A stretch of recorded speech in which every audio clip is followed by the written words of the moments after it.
everyone, welcome back with this new video. Well, it has been a long time since any of our informative videos have reached to you guys through our YouTube channel, right? Well, उसी continuity को तोड़ते हुए आपने इस video का thumbnail ज़रूर देख लिया होगा, but you guys might also be wondering कि अब इन सब चीज़ों का क्या मतलब है। अभी तो हमें सारी इन्फॉर्मेशन पता है, फिर हम ये वीडियो क्यों देखें। तो मैं आप लोगों को बता दूं कि ये वीडियो आप लोगों के लिए बहुत इन्फॉर्मेटिव रहने वाली है। इस वीडियो के थ्रू हमने कुछ ऐसी चीज़ें कवर करने की कोशिश की है जो शायद आपको अभी ढंग से जिनके बारे में इन्फॉर्मेशन ना हो। एक्चुअली जो चीज़ें आपको डायरेक्ट लिखी तो गई हैं, बट वो उनका इंडिकेशन शायद किसी और वे में आपको पता चले, वो कुछ और आपको इन्फॉर्मेशन की तरफ इंडिकेट करना चाह रही हैं। तो मैं कोशिश करूंगा वो सारी चीज़ें कवर करने की, तो आप इस वीडियो को लास्ट तक ज़रूर देखना। और कुछ भी डाउट रहता है तो आप सीधा कमेंट सेक्शन में हम पूछ सकते हो, मैं कोशिश करूंगा आपको आंसर ज़रूर कर दूं। तो एक चीज़ और है कि आपको इस वीडियो के थ्रू एक चीज़ और पता चलने वाली है कि क्या अभी तक का 2024 का जो हमारा नाटा का ब्रोशर है, ये अभी तक का हमारा सबसे बेस्ट नाटा का पैटर्न एक्सप्लेन कर रहा है। क्या हमारा 2024 में नाटा जो होने वाला है और साथ में जो उसके फॉलोइंग ईयर्स में आगे होने वाला है, तो क्या अभी तक का सबसे बेस्ट पैटर्न जाने वाला है ये। तो इसका भी जवाब आपको मैं दूंगा, और इसका जवाब मैं आपको स्टार्टिंग में ही दे देता हूँ। यस, इसका आंसर यस है। तो मैं आपको बताऊंगा कि क्यों रहने वाला है, तो ये चीज़ हम समझेंगे इस वीडियो के थ्रू। तो वीडियो को भी स्टार्ट करते हैं आगे, इसमें देखते हैं कि हमें क्या क्या चीज़ें पता होनी चाहिए इनिशियली। तो सबसे पहले हम देख लेते हैं कि आपको ये president forward and then introduction COA के बारे में अबाउट नाटा। तो आपको NATA is an aptitude test that assesses a candidate ability through a variety of testing formats. तो ये हमें पता है। सबसे मेन आ जाता है यहाँ पे 3.0 शेड्यूल ऑफ एग्जामिनेशन। तो इसमें समझने वाली चीज़ ये है कि अब आपके पास 3 नंबर ऑफ अटैम्प्ट्स है। आप एक एकेडमिक एग्जाम ईयर में, मतलब आप एक मतलब नाटा का जो एकेडमिक एग्जाम ईयर एक तरह से समझ सकते हो ऐसा, 2024 का हमारा ईयर रहने वाला है, आप उसमें 3 अटैम्प्ट्स दे सकते हो मैक्सिमम। ठीक है, पहले क्या हो रहा था कि 4 अटैम्प्ट तक भी कहानी जा रही थी, 2 अटैम्प्ट तक भी जा रही थी, बट अब 3 अटैम्प्ट आप मैक्सिमम दे सकते हो। आपकी चॉइस है, आप एक अटैम्प्ट पे रेस्ट्रिक्ट रहना चाहते हो, 2 पे रहना चाहते हो तो वो आपकी चॉइस है, या फिर 3 देना चाहते हो, तीनों सेलेक्ट करना चाहते हो तो आप तीनों भी दे सकते हो। बट आपका रिजल्ट का फॉर्मेट क्या रहने वाला है, इन तीनों अटैम्प्ट से कैसे अफेक्ट करेगा आपका रिजल्ट, कि आपने एक दिया, 2 दिया, 3 दिया।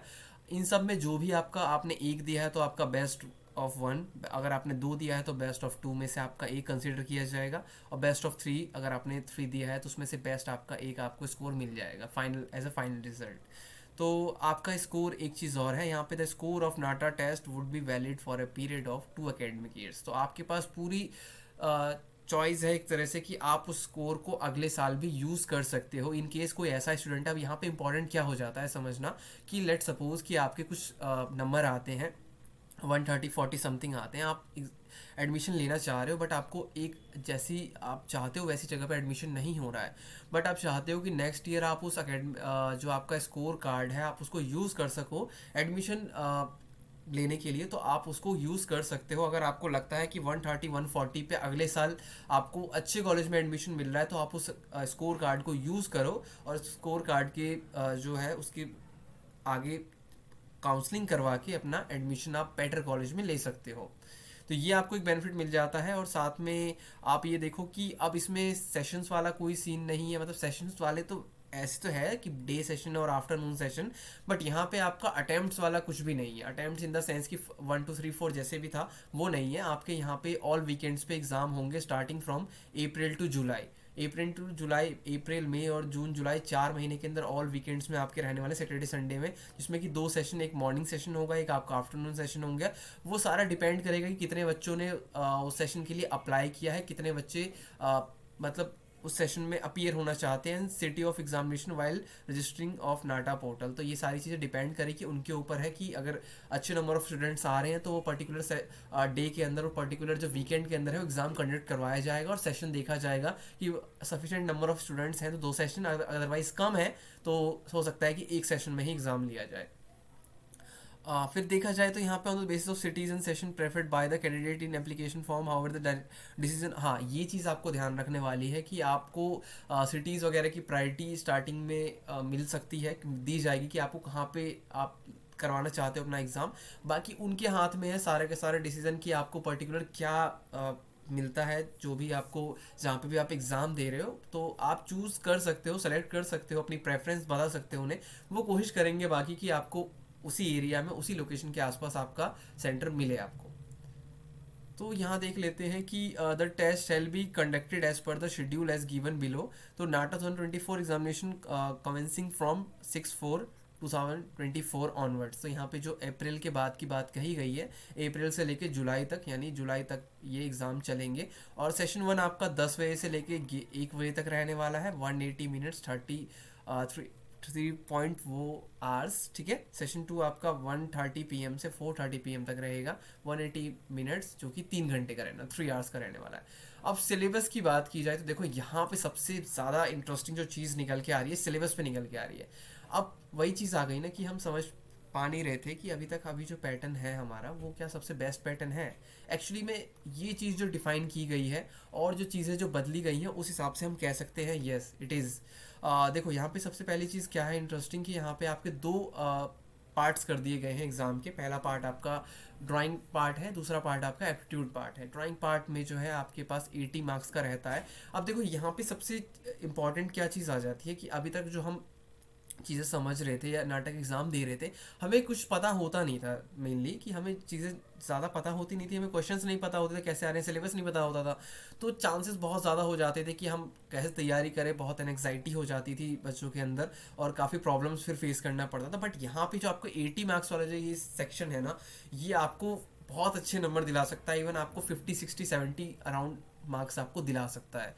तो यहाँ पे आपको कोई कॉम्प्लिकेटेड क्वेश्चंस की कोई प्रॉब्लम नहीं आएगी, आपको कोई कुछ समझने की ज़रूरत नहीं है कि क्वेश्चन कहाँ से आ गया, हमें तो पता ही नहीं था कि आर्किटेक्चर में ऐसे क्वेश्चंस भी आते हैं। तो ये सबसे बड़ा बेनिफिट आपको ड्राइंग से जो है सेक्शन देने वाला है। जिसको ड्राइंग का डी भी आता है ना ढंग से, मैं बता रहा हूँ, जिसको ड्राइंग का डी भी आता है ढंग से, वो भी इस सेक्शन में जो है ना 40+ 50+ स्कोर कर ले जाएगा बहुत अच्छे से।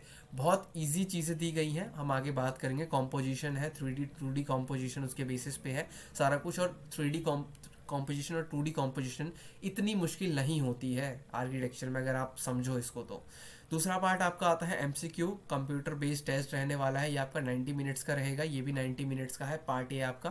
पार्ट बी में आपके दो सेक्शन और कर दिए गए हैं, B1 and B2। 30 question into 2 marks, 60 marks, then 15 question into 4 60 marks, यानी 2 मार्क्स 4 मार्क्स, और आपके एक 25 मार्क्स का क्वेश्चन, एक 25 मार्क्स का क्वेश्चन, और एक आपका 30 मार्क्स का क्वेश्चन। इस तरह से आपके जो है क्वेश्चंस का मार्क्स डिस्ट्रीब्यूशन है।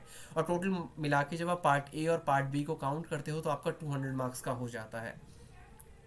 एप्टीट्यूड टेस्ट का मीडियम आपका इंग्लिश और हिंदी रहने वाला है, ये आपके दो ही लैंग्वेजेस में होने वाले हैं। The aptitude of the candidate will be assessed unit the following. तो ये चीज़ें यहाँ पे पूछी गई हैं, बताई गई हैं, मतलब कि इस चीज़ों के थ्रू आपका जो है असेस किया जाएगा, आपकी एप्टीट्यूड की स्किल्स, आपकी स्किल्स जो है, स्टूडेंट की स्किल्स जो है एक्सेस की जाएगी, ठीक है। पहला आ जाता है part A, drawing and composition test. तो इसमें ड्राइंग और कॉम्पोजिशन से रिलेटेड यहाँ पे चीज़ें बताई गई हैं कि एक्चुअली में जो A1 पार्ट है, A2 है, A3 है, ए सेक्शन का जो पार्ट ए जो है, उसमें ये तीन जो चीज़ें दी गई हैं, उसमें किस तरह के क्वेश्चंस आने की पॉसिबिलिटी है। पार्ट बी में आपको यहाँ पे बताया गया है। देखिए सिलेबस के रिगार्डिंग अगर मैं बात करूँ तो यहाँ पे चीज़ें कॉम्प्लिकेटेड नहीं की गई हैं। बहुत डिफरेंट टाइप के क्वेश्चंस आपको नहीं दिखेंगे कि मल्टीपल सिलेक्शन क्वेश्चंस या फिर बहुत तरह के जो क्वेश्चंस अलग अलग आ रहे थे, वो चीज़ें यहाँ पे थोड़ी सी रिमूव की गई है। अब सीधा आपके जो है MCQ फॉर्मेट में क्वेश्चंस रहेंगे, जिसमें कि लाइक विजुअल रीजनिंग हो गया, लॉजिकल डिवीजन हो गया, GK architecture and design, language interpretation and design sensitivity, design thinking, numerical ability, तो मैथमेटिक्स हो गया, इंग्लिश ग्रामर हो गई। देखिए अब यहाँ पे एक चीज़ क्या आ जाती है इंपॉर्टेंट समझने वाली, बहुत से बच्चों का डाउट था क्या मैथ्स हटा दी गई है। देखिए मैथ्स प्रॉपरली नहीं हटाई गई, बेसिक मैथमेटिक्स को रखा गया है। और यहाँ पे बेसिक मैथमेटिक्स बहुत इंपॉर्टेंट है। बेसिक मैथमेटिक्स आपको 9th-10th का करना ही पड़ेगा, और उसके अलावा रीजनिंग आपको करनी पड़ेगी। फिजिक्स के बारे में कोई यहाँ पे इन्फॉर्मेशन नहीं दी गई है, तो फिजिक्स का हम मोस्ट प्रोबेबली चांस यही लेके चल रहे हैं कि फिजिक्स हटा दी गई है। बाकी इंग्लिश में आपका रखा गया है कि इंग्लिश में आपको चीज़ें पता होनी चाहिए, तो इंग्लिश का आपका रहने वाला है। जनरल इंग्लिश आपकी रहेगी, जिसमें आपको ग्रामर की प्रॉपर समझ होनी चाहिए। इसके बाद देखिए ये आपके एलिजिबिलिटी क्राइटेरिया दी गई है, तो इसमें सेम एलिजिबिलिटी क्राइटेरिया, बट एक डिफरेंट क्या कर दिया गया कि आप 11th क्लास में भी दे सकते हो एग्ज़ाम, ताकि आप उसको 12th क्लास में जब आप जाओ तो आप उसको स्कोर कार्ड को यूज़ कर सको। और या तो अगर आप 12th में अपीयर हो रहे हो और साथ में, या फिर आपने 12th अपनी डन कर चुके हो, तो उसके बाद भी आप एग्ज़ामिनेशन दे सकते हो। बट मेन चीज़ क्या है कि आपके पास PCM होना चाहिए। और पास्ड और अपीयरिंग इन 10+3, जिसे आप डिप्लोमा कह सकते हो एग्जामिनेशन। डिप्लोमा में कोई सी भी स्ट्रीम हो सकती है, ज़रूरी नहीं है कि आप आर्किटेक्चर में आ रहे हो तो सिर्फ आपके पास आर्किटेक्चर स्ट्रीम कंपलसरी होनी चाहिए। Examination with mathematics as subject, आपका मैथमेटिक्स बहुत कंपलसरी सब्जेक्ट रहना चाहिए। इसके बाद एक चीज़ और समझने वाली आ जाती है कि मान लीजिए आपने यहाँ पे ये सारे क्राइटेरिया कर दिया फुलफिल, और साथ में आपने नाटा एग्ज़ाम भी, मान लीजिए कि आप अपीयर होते हैं और क्लियर कर लेते हैं नाटा एग्ज़ाम, बट उसके बाद भी यहाँ पे कहा गया है कि admission to BR course shall be made as per the eligibility prescribed in council of architecture minimum standard of architecture education regulations 2020 as. ये चीज़ यहाँ पे कही गई है, तो आपको ये चीज़ ज़रूर फॉलो करना पड़ेगा। आपको ये चीज़ें आपकी क्लियर होनी चाहिए और तभी आपको आर्किटेक्चर में आगे एडमिशन दिया जाएगा। ये नहीं है कि आपने सिर्फ नाटा एग्ज़ाम अपना क्लियर कर लिया और ये चीज़ें आपकी अगर नहीं फिट बैठ रही हैं आपकी एलिजिबिलिटी के हिसाब से, तो आपको शायद फिर एडमिशन शायद ना मिले। आपकी मिनिमम स्टैंडर्ड्स कम से कम कंप्लीट होनी चाहिए, और उसके साथ में अगर आप नाटा एग्ज़ाम निकाल भी लेते हो तो इसकी बात की कोई गारंटी नहीं है, बिल्कुल अच्छे से फेवर में, कि आपको बहुत अच्छा कॉलेज या फिर बहुत अच्छा कुछ चांसेस मिलने के हैं, जब तक कि आप उस पर्टिकुलर यूनिवर्सिटी या फिर उस पर्टिकुलर काउंसलिंग की जो भी सारी डिमांड्स हैं, जो भी सारी मिनिमम एलिजिबिलिटी है या फिर कहीं की भी मिनिमम एलिजिबिलिटी है, वो आप कंप्लीट करते हो तभी आपको एडमिशन दिया जाएगा। ये चीज़ यहाँ पे साफ कही गई है। रिजर्वेशन अंडर डिफरेंट कैटेगरी, तो इस चीज़ के लिए यहाँ पे किसी तरह का doesn't fall under the preview of this examination, तो ये चीज़ साफ कह दी गई है। एलिजिबिलिटी क्राइटेरिया की बात करें कैंडिडेट्स की, तो यहाँ पे ये चीज़ हमारा एलिजिबिलिटी क्राइटेरिया वाला ऑलमोस्ट ख़त्म होता है, जिसमें आगे और चीज़ें अगर हो सकता है कि डिफ़ाइन की जाएँ तो करी जाएंगी। बाकी नाटा हेल्प डेस्क का अगर आप कांटेक्ट करना चाहते हो तो कर लेना, और बाकी ये अपडेट की जाएंगी यहाँ पे। एप्लीकेशन प्रोसीजर की बात की जाए तो यहाँ पे test shall be held on Saturday and Sunday from April to July. जब आपको कंफर्टेबल लगे कि हाँ आप दे सकते हो एग्जामिनेशन, तो आप जाके वहाँ पे एग्जामिनेशन के लिए अप्लाई कर सकते हो उस टाइम पे और एग्जामिनेशन जाके दे सकते हो। तो ये सबसे बेस्ट चीज़ है आपके लिए, आप अपने कंफर्ट के हिसाब से चीज़ें अपनी शेड्यूल कर सकते हो। Starting falling filling starting from the 1 March 2024। तो आपकी जो फिलिंग है, रजिस्ट्रेशन जो है ऑनलाइन फिलिंग, वो 1 मार्च 2024 से स्टार्ट हो जाएंगे, जो कि आपको अच्छा खासा टाइम दे दिया गया है कि आप अभी से डिस्कस करके डिसाइड कर लो सारी चीज़ें कि आपको कैसे एग्ज़ाम में अपेयर होना है, कितना आपको ब्रेक चाहिए एक एग्ज़ाम से दूसरे एग्ज़ाम के बीच में, और क्या आप चीज़ें प्रेफर करते हो अपने लिए। तो वो सारी चीज़ें अभी से ही आप डिसाइड कर सकते हो। अपीयरिंग इन सेकंड और थर्ड टेस्ट मैंडेटरी नहीं है, स्टूडेंट की चॉइस के ऊपर है। Totally student can register themselves for 1 test और minimum of 3 test in 1 academic year. तो आप मिनिमम 1 और मैक्सिमम 3 तक भी रजिस्टर कर सकते हो एक एकेडमिक ईयर में, ठीक है। तो ये चीज़ यहाँ पे क्लियर कर दी गई है, और ऑनलाइन आपको फिल करना है www.nata.in पे। Must be filled as per mandatory otherwise the application. तो हाँ, ये सारी चीज़ें यहाँ पे दी गई हैं, तो वो आपको फिल करना ही करना है। अगर आप फिल नहीं करते हो ये सारी चीज़ें जो यहाँ पे कही गई हैं, तो हो सकता है कि आपका फॉर्म या फिर जो एप्लीकेशन है वो सबमिट नहीं किया जाएगा। इसके अलावा एक चीज़ और इम्पॉर्टेंट देख लेते हैं, फिलिंग ऑफ एप्लीकेशन फॉर्म। तो ये एप्लीकेशन फॉर्म के बारे में यहाँ पे सारी डिटेल्स दी गई हैं, तो होपफुली आप इसको समझ जाओगे, इसमें कोई दिक्कत नहीं आनी चाहिए। और यहाँ पे कुछ मिनिमम चीज़ें बताई गई हैं कि आपकी फ़ोटो की मिनिमम साइज़ और उसकी विड्थ और जो भी चीज़ें हैं वो कितनी होनी चाहिए, आपके सिग्नेचर का कितना होना चाहिए, सो डैट कि आपको प्रॉब्लम ना आए। ये थोड़ी सी गड़बड़ी रहती है इन सब चीज़ों को लेके कि कई बार वो जो होता है वहाँ पे फॉर्म में फिट नहीं बैठ पाती, क्योंकि वो सारी चीज़ें जो साइज़ जो होता है कई बार इशू हो जाता है। तो ये चीज़ आपको यहाँ से देख लेना, एक बार फॉर्म भरने से पहले आप इन सब चीज़ों को ज़रूर देख लेना कि यहाँ पे क्या दी गई है, कितना क्या आपको क्या किस फॉर्मेट में क्या चीज़ अपलोड करनी है, या फिर मिनिमम साइज़ वगैरह कितनी रहने वाली है। फिर इसके बाद यहाँ पे जब हम फ़ीस की बात करते हैं तो जनरल मेल फीमेल की फ़ीस देखें यहाँ पे, तो थोड़ा सा इस बार अच्छी चीज़ क्या की गई है कि फ़ीस यहाँ पे कम रखी गई। वैसे जो फ़ीस हुआ करती थी वो 2000 पर स्टूडेंट रहा करता था, तो यहाँ पे मेल के लिए 1750 जो है एक अटैम्प्ट के लिए। अगर 2 अटैम्प्ट के लिए आप देना चाहते हो तो 3250 है, 3 अटैम्प्ट के लिए 4500 है। फीमेल्स के लिए तो और ज़्यादा बेटर है कि यहाँ पे 3000 में ही आप 3 अटैम्प्ट जो है दे सकते हो। तो आपके ऊपर चॉइस है पूरा कि आप एक सिंगल टेस्ट के लिए करना चाहते हो, 2 टेस्ट के लिए, 3 टेस्ट के लिए। जब आप एक साथ ही सारी चीज़ें करोगे तभी आपको ये बेनिफिट मिलेगा। अगर आप अलग अलग से टेस्ट सारे अपने फॉर्म फिल कर रहे हो टेस्ट के लिए और पेमेंट कर रहे हो, तब आपको सिर्फ फिर 1750 ही पर टेस्ट का देना पड़ेगा। अगर आप 2 टेस्ट सेलेक्ट कर रहे हो एक साथ, तब 3250 में आपका हो जाएगा। 3 कर रहे हो तो 4500 में हो जाएगा एक साथ में। अदरवाइज़ अगर आप इंडिविजुअली कर रहे हो तब आपको 1750 पर के लिए देना ही पड़ेगा। तो ये चीज़ यहाँ पे कह दी गई है। और इसके बाद हम देख लेते हैं एक बार रिजल्ट्स का क्या रहने वाला है। डिक्लेरेशन ऑफ रिजल्ट्स, तो ये चीज़ बहुत ज़्यादा इंपॉर्टेंट अब हो जाता है कि डिक्लेरेशन ऑफ रिजल्ट्स में कहा गया है कि पहले क्या हुआ करता था कि हमें 70 मार्क्स चाहिए होते थे एग्ज़ाम को क्रैक करने के लिए, एक तरह से आप समझ सकते हो नाटा एग्ज़ाम को। बट यहाँ पे क्या कह दिया गया है कि आपको 70 मार्क्स तो चाहिए ही चाहिए, बट वो 70 मार्क्स आपको किस तरह से चाहिए वो थोड़ा सा चेंज कर दिया गया है, क्योंकि अब हमारे पास दो सेक्शन आ गए हैं, पार्ट ए और पार्ट बी। ये दो हमारे पार्ट्स हो गए हैं एग्जाम्स में, एक ड्राइंग पार्ट, एक आपका एप्टीट्यूड पार्ट। आपको ड्राइंग पार्ट में मिनिमम 20 मार्क्स चाहिए ही चाहिए और एप्टीट्यूड पार्ट में मिनिमम 30 मार्क्स चाहिए ही चाहिए, मतलब 80 आउट ऑफ 20 आपको चाहिए यहाँ पे, और 120 आउट ऑफ आपको 30 चाहिए ही चाहिए। अब आप सोचोगे कि 30-20 तो होता है 50, तो यहाँ पे 70 का क्या कॉन्सेप्ट बनता है। देखिए 70 तो मिनिमम आपको चाहिए ही चाहिए।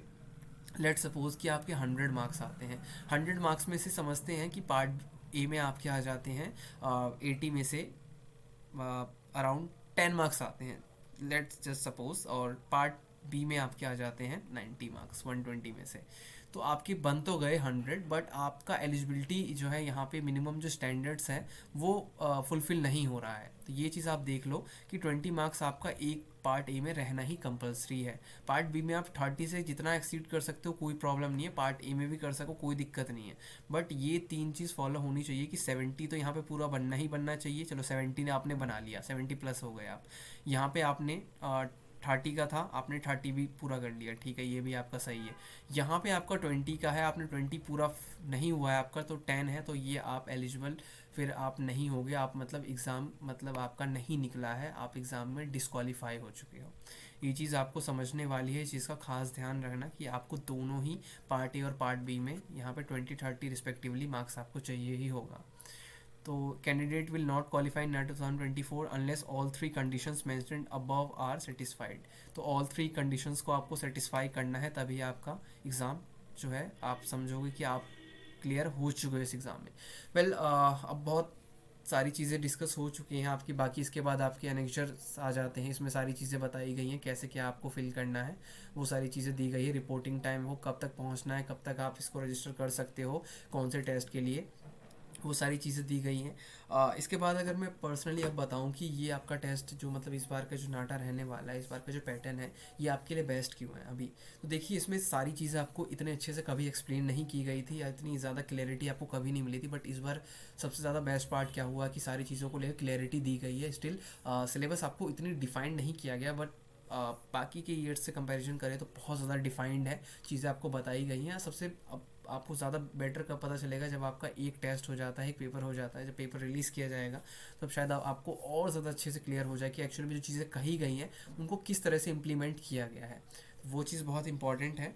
और बाकी ये चीज़ आपको बहुत ज़्यादा बेटर करने वाली है, आपका रिजल्ट बहुत बेटर होने वाला है, और साथ में कंपटीशन ज़रूर बढ़ने वाला है। कंपटीशन क्यों बढ़ने वाला है, बिकॉज 120 मार्क्स एप्टीट्यूड और 80 मार्क्स आपका ड्राइंग, और एप्टीट्यूड को भी इतना ज़्यादा कॉम्प्लिकेटेड नहीं किया गया, ड्राइंग को ईजी कर दिया गया है। ड्राइंग को ला के आप ड्राइंग कोई भी मतलब अच्छा खासा जिसको ड्राइंग आती होगी ना स्कोर कर सकता है। ड्राइंग एप्टीट्यूड में क्या होता था, कई बार चीज़ें इधर उधर से आ जाती थी तो उसमें प्रॉब्लम्स होती थी, बट इस बार वो चांसेस बहुत कम हो गए हैं। तो कंपटीशन बहुत हाई रहने वाला है, और कंपटीशन हाई रहने के साथ में स्टूडेंट्स काफ़ी सारे अप्लाई करने वाले हैं इसके लिए, और मुझे लगता है कि फिर इसमें काफ़ी ज़्यादा आपको एफर्ट्स लगाने की ज़रूरत पड़ेगी, और साथ में अच्छे मार्क्स लाना तो काफ़ी मैंडेटरी हो गया है, और ईजिली आप मार्क्स यहाँ पे स्कोर भी कर सकते हो। अगर यहाँ पे कंपटीशन टफ है तो आपका स्कोरिंग जो है, स्कोरिंग के जो चांसेस हैं, वो स्कोरिंग के चांसेस अगर मैं कहूँ तो हाई है काफ़ी ज़्यादा।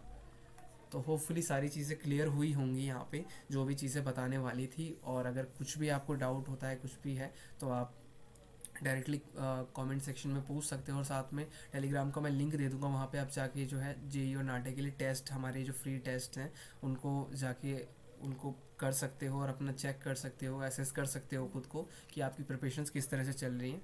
और कुछ भी अगर आपको डाउट है तो आप पूछ लेना, और साथ में हम मिलते हैं अपने नेक्स्ट वीडियो के साथ और ऐसी इन्फॉर्मेशन के साथ। आपने अगर अभी तक इसको लाइक नहीं किया है तो लाइक कर दो और सब्सक्राइब कर दो चैनल को।